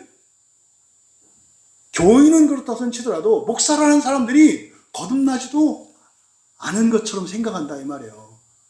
그 사람들이 거듭나지 않으면 거듭났지. 거듭난 사람인데 거듭나지 않은 사람처럼 그렇게 생각한다 이 말이에요. 그러니까 여러분 이 사람들이 아는 거 이게 뭐예요? 그냥 동물적이고 인간적인 거예요. 모든 거를. 그러니까요 하나님 나라 부활 절대로 안 믿죠. 성경에 예수님이 이렇게 사람이 신되는 게 부활이라고 알려주셨는데도 안 믿어요. 왜? 그런 건 이해가 안 되거든. 믿음으로 하나님의 말씀을 하는 게 아니라 이성으로 알려고 하니까 이게 도저히 알 수가 없는 거죠. 그런데요, 여기서 그것들로 말미암아 스스로를 파멸시킨대요. 근데 여기서 파멸시키다라고 할 때 이 동사를요, 중간태를 썼어요. 중간태면 뭔지 아시죠? 누가 누구를 파멸시켜요? 자기가 자기를. 그럼 자기가 자기를 죽이는 일은 없잖아요. 그러니까 자기는 뭐 한다고 생각해요? 산다고 생각하지. 잘한다고 생각하지. 그런데 그것으로 멸망한다. 여러분 이게 뭡니까? 문명이에요, 문명. 자동차 급발진 사고로 막 죽죠? 왜 죽었어요? 자동차 때문에 죽은 거 아니에요? 편하자고 만들었는데 이게 오작동을 해가지고 할머니가 레이스도 아닌데 손녀를 태우고 그냥 푹 날라가지고 손주가 죽었네? 이걸 말하는 거예요. 여러분 역사적 증거가 뭡니까? 잉카나 마야나 이런 고대의 엄청난 문명의 유적들 있잖아요. 뭐 피라미드 세운 거 이해 안 된다며. 마추픽추 어떻게 이해 못 한다며. 여러분 옛날에도 지금과 같은 문명이 있었다는 거예요. 성경에 나와 있잖아요. 바벨탑. 지금 그런 빌딩 살 수 있어요? 못 사요 지금. 그때가 훨씬 더 과학이 발전했어요. 지금보다 훨씬. 그러니까 역사에 기록되지 않은 이런 것들이 유적으로 보이잖아요. 그걸 보고 우리는 뭘 알아야 돼요? 이건 하나님의 은혜가 아니면 이 세상에서 쌓으려고 하는 문명은 다 무너지는 거구나. 이런 교훈을 얻어야 되는데 이거 누가 했을까? 진짜 했을까? 그러면서 우리도 했으면 좋겠네. 어떻게 이렇게. 이게 이성 없는 짐승 같다는 거예요. 그렇게 하면 망하는 건데 망하는 법을 알 필요가 있나? 문명은 결국 망하는 거구나. 이거 교훈을 그렇게 못 얻나? 여러분 잊지 마세요. 이렇게 거창하게 인류 문명을 갖고 얘기하니까 저거 합니다만 여러분 자신에게 적용시켜 보시라고. 돈 벌면 되나? 네? 좋은 회사 취직하면 되나? 기술 있고 실력 있고 힘 있으면 되나? 이쁘면 되나? 그거로 망한다니까요. 그거로 망한다니까요. 여러분, 이 말씀을 하나님의 말씀으로 여러분들이 진지하게 받아들일 수 있길 바랍니다. 네, 말씀을 맺으면서 정말 이 유다의 경고가 그냥 2000년 전에 어떤 이단들, 사이비들, 이 사람들을 향한 그런 경고나 메아리가 아니기를 바라요. 이건 누구를 향한 경고였어요? 교회를 향한 경고였어요. 정상적이라고 착각하고 있는 그리스도인과 목회자들을 향한 경고였다고요. 이거는 오늘날 멀쩡하다고 정통이라고 제대로 됐다고 생각하는 그리스도인들과 목회자들을 향해서 내리는 불방망이에요. 이 말씀은 다 부시는 말씀이라고요. 네가 개혁주의자냐? 네가 정통주의자냐? 네가 개혁 종교개혁의 후예냐? 네가 정통교회를 계승하는 캐톨릭 신자냐? 다 부시는 말씀이에요. 꿈 깨라. 일단 꿈 깨라. 꿈 깨라. 여러분, 정말 유다는 이걸 글로 쓰면서 아마 종이가 여러 번 찢어졌을 것 같아요. 말로 했다면 막 피를 토하면서 말했을 건데 글로 쓰려고 하니 그 교회의 참상과 비참, 그 종말의 운명을 아니 이 펜에 얼마나 힘이 들어가겠냐고. 네? 그냥 양피지에 썼어도 양피지가 찢어지고 펜이 찢어질 정도로, 네? 파피루스에서 파피루스가 뚫릴 정도로 그렇게 썼을 것 같아요. 부들부들 떨렸을 것 같아요. 네? 이 꿈에서 깨어나기를 바라는 마음으로. 오늘 이후로 여러분, 교회에 대한 모든 비방, 정죄를 중단할 수 있기를 바라요. 모든 주권자에 대한 불순종과 악함들을 여러분 내려놓고 순종할 수 있기를 바라요. 여러분의 육체를 오직 부활의 도구로만 사용하겠노라 다짐하시는 여러분 되시기를 바라요. 여러분들은 교회를 어떤 잣대로 평가하고 있습니까? 현 세상에 지금 우리나라의 이런 언론들이 말하는 이런 기준, 민주주의, 사회주의, 정치적인 이념이나 진보, 보수, 이런 어떤 정당, 또는 세상적인 어떤 잣대, 크냐, 작으냐, 뭐 서울이냐, 지방이냐. 여러분, 이렇게 교회를 난도질하고 있지 않습니까? 교회는 영적인 가치를 추구하는 것이에요. 세상의 이치로 영적인 신비를 재단하려고 할 때 우리는 이성 없는 짐승과 같이 이런 영적 무지함에 빠져서 세속화된 교회 때문에 스스로 멸망하게 될 것입니다. 여러분, 우리 입술을 닫아야 할 때예요. 교회에 대해서, 교인들에 대해서 입술을 닫아야 할 때예요. 보다 근본적으로는 꿈에서 깨어나야 돼요.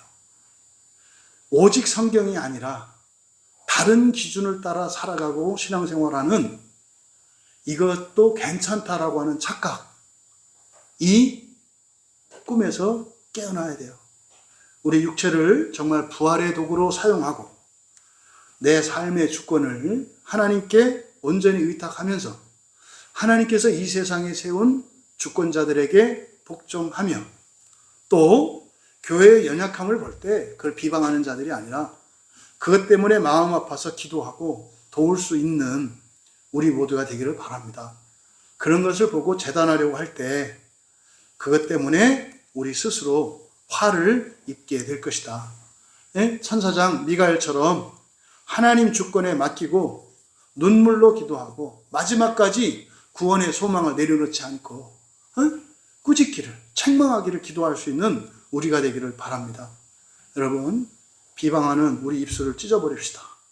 그리고 광야와 같은 세상에서 진리를 전하는 고독한 선지자의 입으로 영광스러운 교회를 소망하고 이 땅에서 거룩하게 세워가기 위해 담대히 부활의 복음을 선포하며 살아가는 참된 그리스도인들이 되시기를 주님의 이름으로 간절히 축원합니다. 말씀을 생각하며 함께 기도하겠습니다. 굉장히 무거운 말씀이고 유다 때의 상황보다 더 심각한 상황이죠. 지금은 더 악해졌으니까. 저 같은 게 뭐라고 어떻게 이 시대의 목회자들을 향해서 그리스도를 향해서 정죄하는 것처럼 이러겠습니까? 여러분 조심하셔야 돼요. 우리가 이렇게 얘기하는 것은 교회를 비방하지 말라라고 하는 이 얘기는 잘못을 지적하지 말라는 게 아니에요. 구분하셔야 돼요. 잘못을 지적하지 말라는 게 아니에요. 교회 간에 이렇게 간섭하지 않고 그냥 완전히 독립적으로 이렇게 교회가 가는 거다. 이런 주장은 비방하는 것보다 더 나빠요. 그럼 표시나 나지. 여러분, 이 세상을 분별하시고 간섭하셔야 돼요. 아닌 건 아니라고. 그렇게 하면 안 된다고. 하나님께 기도하면서 또한 우리는 사람에게 세상을 향해서 전할 수 있어야 합니다. 반드시 기억해야 할 이 세 번째 비방하지 말라고 하는 주권과 관련해서 우리의 육체와 관련해서 그리고 교회에 관련해서 이 말씀을 생각하시며 먼저 우리 자신이 회개하고 돌이킬 때 이 시대와 교회가 회복될 줄 믿습니다. 우리가 먼저 이 꿈에서 깨어납시다. 아직 잠들어 있는 것들이 우리 안에 다 있습니다. 하나님, 우리가 꿈에서 깨게 하옵소서. 이 시대가 무엇보다 먼저 이 땅에 목회자들이 꿈에서 깨어나게 하옵소서. 자신들이 교회를 허물어뜨리고 교회를 저주하고 비방하고 있음을 깨닫게 하여 주시고 슬퍼하게 하시고 용서를 구하며 회개하게 하옵소서. 은혜를 구하며 기도해 주시고 나라와 민족을 위해서 기도할 때 전쟁이 없는 평화로운 통일을 위해서 기도해 주시고 정말로 이 세상 우리나라의 주권자들을 위해서 기도해 주시기 바랍니다. 나라의 주권자들 그리고 우리 가정의 교회에 그리고 각 영역의 주권자들을 위해서 기도합시다. 하나님, 이 주권자들이 깨어나게 하옵소서. 주권자들이 깨어나게 하옵소서. 또 우리나라가 전 세계를 구원하는 거룩한 일에 쓰임받는 한 시대의 일꾼으로 쓰임받을 수 있도록 기도해 주시고 우리 한국교회를 위해서 기도하실 때 한국의 목사님들, 정말 잠들어 있는 목사님들 하나님 깨워주십시오. 서로 세력 싸움하고 서로 죽이기에 아주 힘을 쓰고 안달을 하는, 그리고 정말 거짓 교사들이 정통 교회 안에 들어와서 주류를 이루고 이렇게 정치 세력화되어 있는 이 현실을 하나님 불쌍히 여겨주시고 정말 하나님의 말씀의 종들로 교회의 주권자가 될 수 있도록 또 나라의 주권자가 될 수 있도록 은혜를 내려주시옵소서. 그리스도인들을 위해서 기도할 때 세속성에서 벗어나게 하시고 부활을 위해서 하나님 나라를 위해서 살아가게 하옵소서. 우리 광야교회 이 교회 안에 속한 모든 교인들이 첫째 부활에 임하게 하시고 우리 교인들 한 사람 한 사람을 통해 1차적으로 가족과 가문이 그 첫째 부활 영광에 임할 수 있도록 기도하시고 모든 교인이 정말 이 부활과 하나님 나라 복음의 선봉에 선 일꾼으로 그것을 스스로 자랑스럽게 여기고 부끄럽게 여기지 않고 그 사명을 감당함으로 복과 은혜를 누릴 뿐만 아니라 온 세상의 교회와 사람들을 살리는 우리 과기양 교인들 될 수 있도록 기도하시고 편안히 개인적으로 돌아가면 되겠습니다.